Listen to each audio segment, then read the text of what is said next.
Magandang araw mga ka-Wonder! Welcome back sa ating YouTube channel, Wonder Vlogcaster po. Pag-usapan natin itong post ng isang artista, no? Itong artista ay pinost niya at ito ay kontra kay Sara Duterte. So obviously, maaring pink or dilaw or pro Marcos itong artistang ito, no? Sabi niya, ang pangalan niya is Ren Escanio. No? Sabi niya, 125 million funds spent in 11 days. Never forget, sabi niya. Meron pa siyang another message. Di nga nagawa trabaho niya as DepEd Secretary. Lakas pa ng amats tumakbo bilang presidente. Talinuhan natin sa halalan 2028. Maawa kayo sa Pilipinas. Yan ang sabi ni Ren Escanio. Since artista ito, at alam na natin na magkaka-connect dyan yung mga artista, producers, co-actors and co-actresses, at director. In other words, nabasa ito ni Daryl Yap. At kilala nyo naman kung sino si Daryl Yap. Yan ay isang masugid at diehard na tagapagtanggol ni Sara Duterte. Yan po yung mababasa nyo na tapusin. Kakapanood niya siguro yan ng Ghost Fighter. Siguro siya yun, sino ba yung sumasabi ng tapusin, yung nandirito sa gilid ni Taguro. Siguro idol niya yun, ano. So yun nga, nabasa niya yan at nagbigay ito ng kanyang pahayag. Sabi niya, talinuhan mo talaga sa 2028, Ren Escanio, tinag niya pa. Sabi niya, yung confidential funds lang na accepted ng COA ang iniingay mo. Paano yung trillion corruption sa gobyerno? Mas tahimik ka pa sa karir mo, sabi niya. So binanatan niya ito personal. No, ang question is about dito sa kay Sara sa confidential. Ang banat niya is personal, ano? Play safe ka gaya ng sinusuportahan mong politiko. Eto na. Tapusin mo ang pag-aaral mo para sa susunod may sustansya ka na bilang tao at artista. Bilang tao raw. As a person and artista. Basahin mo ng dahan-dahan para mahimasmasan ka. So, in other words, nilatag na ni Daryl. Itong, ayan, mababasa po natin dyan, nakapost, ano? So, inilatag niya na yung mga matatag curriculum, piloted K-10 curriculum, blah, blah, blah, blah, blah. Dami niyang pinaglalagay, ano? Ayan, ang dami niyang nilagay. Okay, ang dami. Okay. So, sabi niya sa huli, marami, no? Because she is working DepEd Secretary daw. Tapos may banat pa siya kay Bongbong Marcos. Even Bongbong Marcos on his speech last Saturday 24. January 24, sabi, daghang salamat Vice President Sara Duterte. Nagpasalamat daw. So yun ang sinabi niya. At pagdating dito sa baba, may comment pa siya ulit dito sa comment section. Yung author, nag-comment siya sa sarili niyang post. Artista mo ba ito? In-address niya kay Rame Yanson. Zoom mo nga lens hanggang bunganga niya, sabi niya. Zoom daw yung lens. So marami mga nakapost dito. At yun ang sinabi nitong si Daryl Yap dito kay Ren Escanio. Ito ay opinion na ni Ren Escanio at ito po ay para kumbaga speaking out loud in a form of text, no? O written word. Yun po ang ginawa niya. Ngayon, may punto ba itong si Daryl Yap para mang ad hominem sa isang artista? Dahil nagpahayag lang ito ng kanyang opinion. Itong si Daryl Yap, pansin natin, masyadong maingay ito, no? Mamaya punsahan natin kung ano ba yung background nito. Maingay siya at talagang makikipagpatayan yata ito kay Sara. Ano ba to? Napangakuan ba to? O nagpapalapad lang ng mapa to? So sabi rito, tungkol sa personal na pang-atake niya kay Ren. Unang punto, karapatan ng mamamayan. Karapatan ni Ren. No, na kahit na hindi mo kailangan maging eksperto o may doctorate degree para magtanong tungkol sa pondo ng bayan. Bakit? Taxpayer ka, mamamayang Pilipino ka, may karapatan ka magtanong kung saan napunta. Alam naman natin na questionable at kino-question si Sara Duterte, paano niya ginamit? Doon pa lang sa 125 point something million in 11 days, talagang ka-question. Bakit hindi yun ang pagtuunan ng sagot? Hindi yung ad hominem, no? So artista man yan o hindi, may karapatan siyang magpahayag bilang mamamayan. O si Ren lang yung kaya mong ganyanin. Kapag may sumagot na ibang may pangil, balikan ka. Kaya mo kaya? So ang argumento ay dapat sagutin ng argumento. Alam na natin naging argumento to dahil may paliwanag dyan yung kabila. Hindi yung paghamak sa pag-aaral o karir. Gaya ng sinasabi mo kay Escano. No? Pangalawang punto, gaya ng sinasabi natin, yung ad hominem, yung ginawa mo, kasi yung mga linyang gaya ng sinabi mong tapusin mo ang pag-aaral mo. Ang tanong niya dahil yun ang pahayag at nakikita sa mga sa paglilitis, sa impeachment trial, nilalathala sa mainstream at social media, natural magtatanong siya. And then tatakbo si Sara sa 2028. Natural, wala pang ang paliwanag, wala nga sagot. Tapos zoom mo nga yung lens hanggang bunganga niya. May something itong si Daryl Yap. Alamin natin mamaya. Yun na, hindi mo sinagot yung issue na tanong niya. Inatake mo siya personally. Ito ay personal na pag-atake, no? Kapag ang sagot ay insulto ang sagot, gaya ng typical na DDS. Kapag minsan nga babalik pa nila yan sa mga loyalista o kaya sa mga dilaw at pink o kaya sa blue. Ibabalik nila yung typical na gawain nila. So, kapag ang sagot ay insulto ang binigay mo, ibig sabihin walang direktang sagot sa tanong. Bakit? Si Sara Duterte nga hindi niya masagot yung tanong. Until now, people are still waiting for the clarification o clarificatory disclosure coming from her. No, yung transparency. Wala So, ikaw pa kaya? Natural, wala ka isasagot. So, yan nga, tama nga. Talinuhan mo, Daryl. Dahil ikaw nga, si Sara nga, hindi masagot, ikaw pa. No? So, yun. Punto number 3. Hindi sukatan ang diploma sa pagiging tama. Maraming tao na they are full of wisdom. Yung iba nga hindi nakatapos. Pero matalino pa sila sa nakatapos. Naalala ko yung yumaong Iron Lady na si Miriam Defensor Santiago. Pinuri niya si Blas Ople. And she compared Blas Ople to other senators. He said, with of course, positive remarks, no? Na mas matalino at mahusay pa raw itong si Ople, kung hindi ako nagkakamali dahil kahit hindi raw ito nagtapos, matalino itong tao. That means hindi kailangan ng papel, no? Na para ikaw ay maging tama. Ay hindi lang naman school ang nagbibigay sa iyo ng o papel o diploma para ikaw ay maging tama. Tama ako dahil nakagraduate ako. Ikaw hindi. Hindi ganun. So doon pa lang maraming iskandalo sa kasaysayan nabubunyag ng ordinaryong mamamayan. Mga ordinaryong mamamayan, nabubunyag yung mga nasa pwesto. Dahil bakit? Nagsasalita sila at napupunan nila. Hindi lahat ay may doctorate, alam natin. Bakit ka magdo-doctorate kung hindi mo naman feel yan? Lalo na kung okay naman yung trabaho mo. Parang kumbaga bragging rights na lang yan. Kumbaga parang yabang mo na lang. Para saan? Para lang tingalain ka ng tao? Para ikaw ay pakinggan? Hindi. Hindi lahat ng kailangan kang pakinggan, kailangan may doctorate ka. Kailangan mo lang maging transparent, kailangan mo lang may maayos na integrity, at kailangan tama ka. So, mahalaga yan, So, pagtungkol naman sa confidential funds, although alam natin na ang DepEd ay, kung susuriin, parang ang pagkakasabi, kung hindi ako nagkakamali, tanging si Sara Duterte lang ang naghumingi ng confidential fund na Department of Education.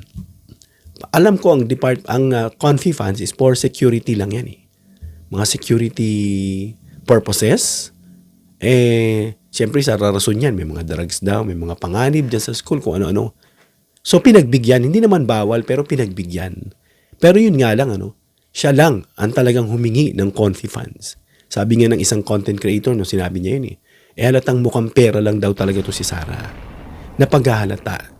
Ginastos nga ng 11 days yung pondo, hindi nga may paliwanag So yun, sinasabi natin point 4 dito, yung tinatawag na unqualified opinion. Ibig sabihin na unqualified opinion ay clear opinion. Ito ay walang tanong. No? Ito ay opinion ng COA. Opinion sa kabuang financial presentation. Paano mo kinuha yung pera, saan mo gagamitin, resibo saan mo ginamit, lahat-lahat ng yan. No? kailangan meron kang ebidensya paano mo ginastos. So, yun yung financial presentation na kahit fina-flash dyan sa mga paglilitis bago siya ma-impeach, lahat ng dokumento ay ebidensya. At ito ay kinu-question nga siya ng COA. No? Hindi garantiya ang bawat detalye na hindi pwedeng questionin. No? Kagaya niyan, yung sinasabi niya mga pangalan, kunyari. Sabi niya nga, confidential nga . It doesn't mean confidential yan. Gagawa ka ng mga fiction character, fiction individual. At least totoo. May nag-i-exist na tao. Nang chinek. Mga gawa-gawa . Benjamin ba yun? Piatos, Mary Grace, kung ano-anong mga nakakatawang pangalan. So yun ang tanong, yung accountability. Ang tinatanong ni Escanio. No, yung tinatanong niya, accountability, Daryl Yap, hindi paninira. No? Kung may confidential funds, dapat malinaw yung liquidation. Upon the investigation, nakita natin sa mga yung mga questions sa kanya, malayo, malabo, hindi masagot. So, dapat detalyado, paliwanag kung saan napunta, lalong mahalaga kung, lalo na, mas mataas ang posisyon niya at tatakbo pa siya sa 2028. Siyempre, tataas yung kilay ng mga tao. Siguro, imbis na mag-announce ka na tatakbo ka, why not ayusin mo muna yung mga aligasyon sa'yo, mga question sa'yo, mga anomalya.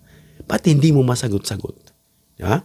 Sabi nga nila, yan ay nagpahayag lang dahil alam niya i-impeach siya at kapag siya i-impeach, sasabihin niya, yan ay political attack dahil nga tatakbo siya bilang pangulo. No? Basang-basa na ng taong bayan. Luma na kumbaga. So yun ang sinasabi ron. Ang pagtatanong ay bahagi ng demokrasya. Medyo napakalimutan mo siguro na we are living in a democratic country. Demokrasya tayo.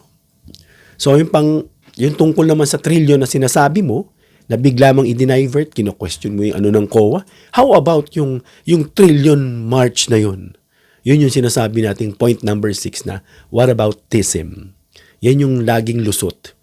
Ano ba, may kasalanan siya. Oh, what about you? You did something bad against me in the past. Oh, sabi ng, what about the others? They're also doing. Yun yung sinasabing, what about TISM? No, yung linyang tahimik ka sa corruption ay isang diversion. Imbis na sagutin yung punto, lumiligaw. Nagda-divert ng path. No?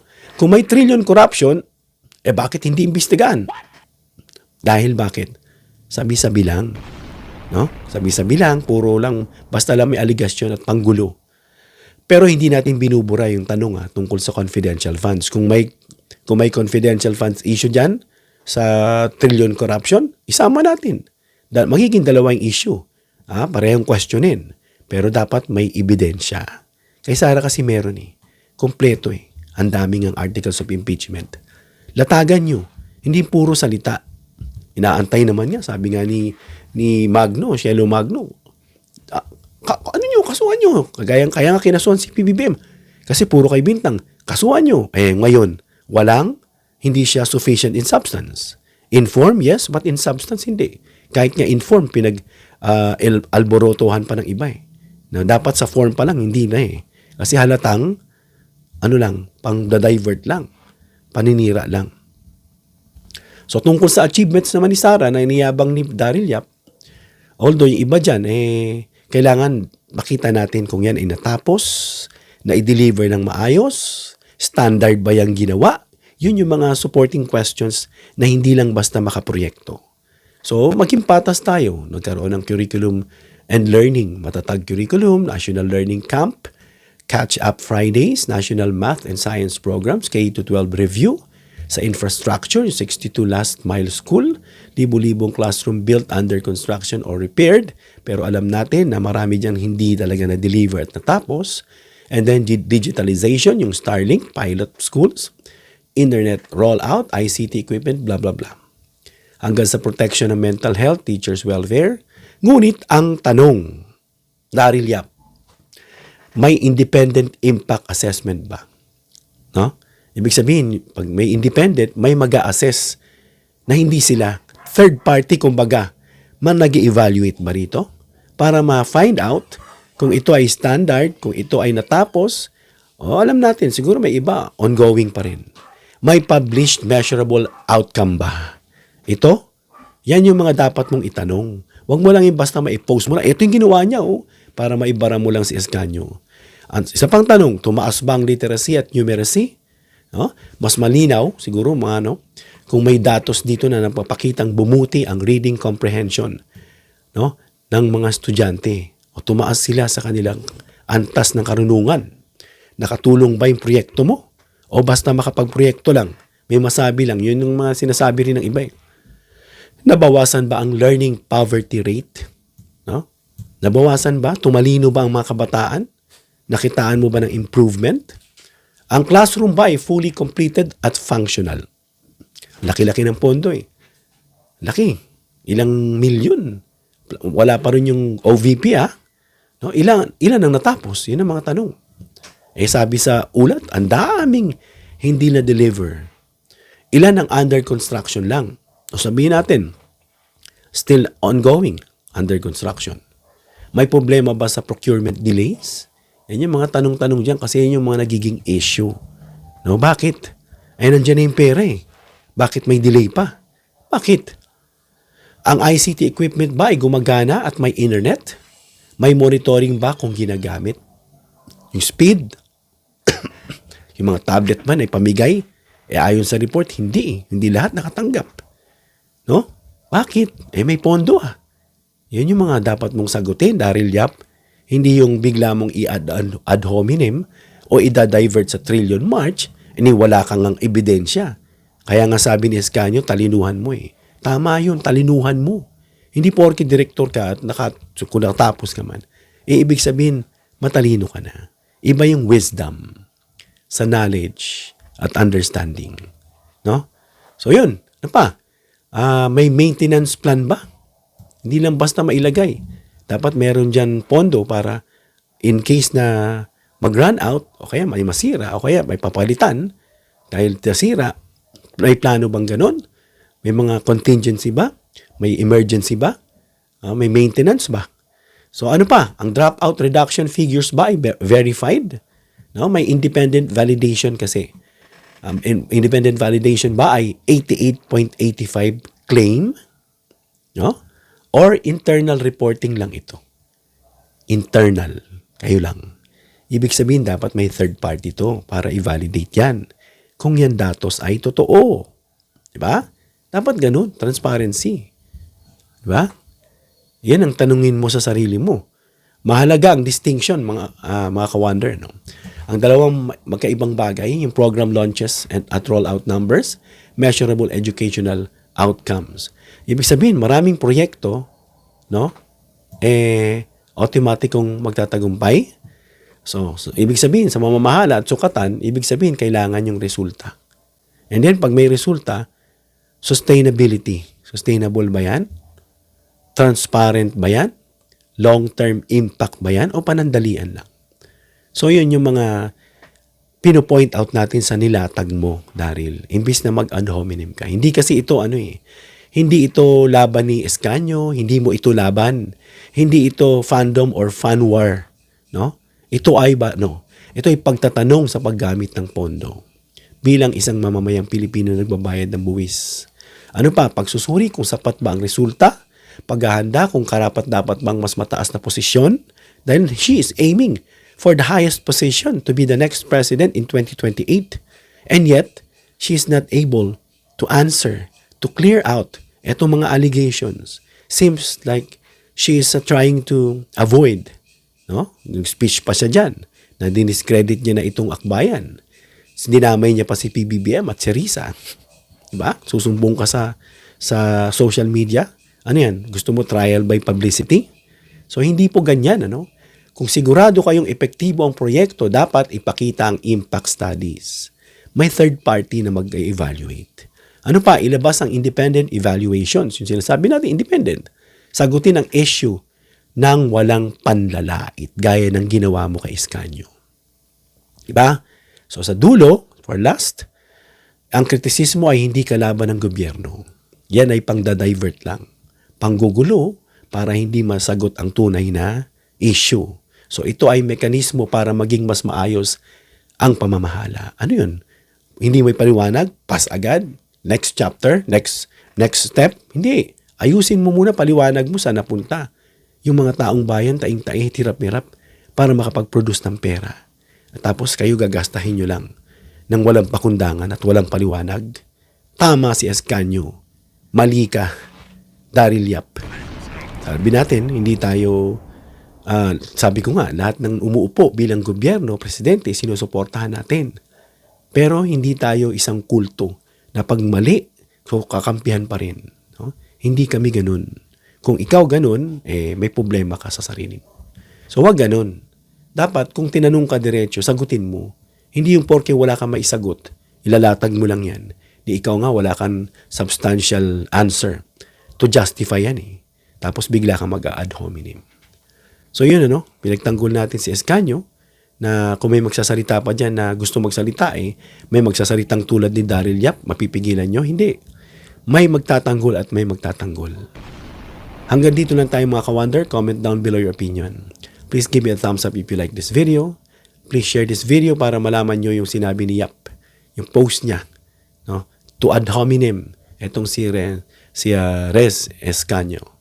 Please subscribe, hit the notification bell icon and choose all bilang suporta sa aming mga content creators. Hanggang sa muli mga ka-wonder. God bless.